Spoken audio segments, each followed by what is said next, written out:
पवनचक्की कंपन्यांचा मनमानी कारभार, विनासहमती शेतातून पवनचक्की उभारणी साहित्य वाहतूक केल्याबद्दल जिल्हाधिकारी, पोलीस अधीक्षकांना मुळुकवाडी येथील शेतकऱ्यांची तक्रार. लिंबागणेश, .16 बीड तालुक्यातील बालाघाटावर पवन ऊर्जा प्रकल्प कंपन्या संच उभारताना नियम व अटींचे पालन करत नसून मनमानी कारभार करत आहेत. त्यामुळे पवन ऊर्जा प्रकल्प संदर्भात जमीन खरेदी व्यवहारात गैरप्रकार तसेच संपादित जमिनीपेक्षा जास्तीचे अतिक्रमण करणे, ठरलेल्या जमिनीचा मोबदला देण्यास टाळाटाळ करणे, कराराचे पालन न करणे आणि जाब विचारला असता शेतकऱ्यांना दमदाटी करणे आदी प्रकारच्या शेतकऱ्यांच्या तक्रारी वाढल्या आहेत.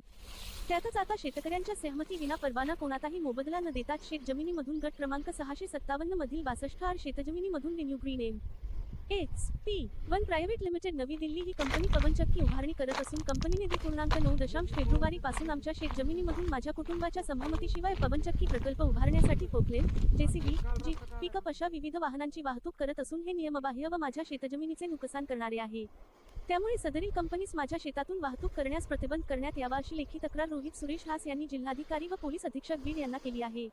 पवनचक्की कंपन्यांच्या मनमानी कारभार विरोधात वारंवार तक्रारी येऊन सुद्धा ऊर्जा प्रकल्प संदर्भातील जिल्हास्तरीय आणि तालुकास्तरीय संनियंत्रण समित्या केवळ कागदावरच असून प्रत्यक्षात पीडित शेतकऱ्यांना न्याय मिळवून देण्यास असमर्थ असल्याची खंत सामाजिक कार्यकर्ते डॉक्टर गणेश गवळे लिंबागणेशकर यांनी व्यक्त केली. ऊर्जा प्रकल्प संदर्भातील संनियंत्रण समित्या केवळ कागदावरच, पीडित शेतकऱ्यांना न्याय मिळवून देण्यास जिल्हा प्रशासन उदासीन. डॉक्टर गणेश गवळे. महाराष्ट्र शासनाच्या उद्योग ऊर्जा आणि कामगार विभागाने .21 ऑक्टोबर 2013 रोजी पवन ऊर्जा प्रकल्प जिल्हास्तरीय व तालुकास्तरीय नियंत्रण समित्यांची स्थापना केलेली आहे.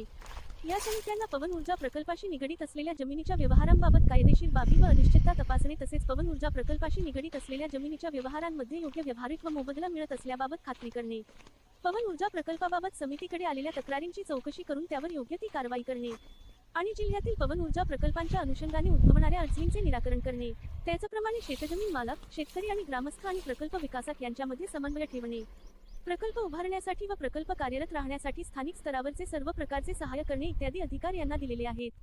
पवन ऊर्जा प्रकल्प जिल्हास्तरीय संनियंत्रण समितीचे अध्यक्ष जिल्हाधिकारी आहेत तर मुख्य कार्यकारी अधिकारी जिल्हा परिषद आणि पोलीस अधीक्षक सदस्य आहेत. त्याचप्रमाणे उपविभागीय स्तरावर असलेल्या संनियंत्रण समितीमध्ये उपविभागीय अधिकारी अध्यक्ष तर तहसीलदार समन्वयक अथवा सचिव आहेत. मात्र या समित्या केवळ कागदावर असून पवन ऊर्जा प्रकल्प संदर्भात शेतकऱ्यांच्या तक्रारीकडे जिल्हा प्रशासन जाणीवपूर्वक दुर्लक्ष करत असल्याचा आरोप पीडित शेतकरी करत आहेत. त्यामुळे कागदावरील समित्या प्रत्यक्षात उतरणे गरजेचे आहे असे मत सामाजिक कार्यकर्ते डॉक्टर यांनी व्यक्त केले आहे.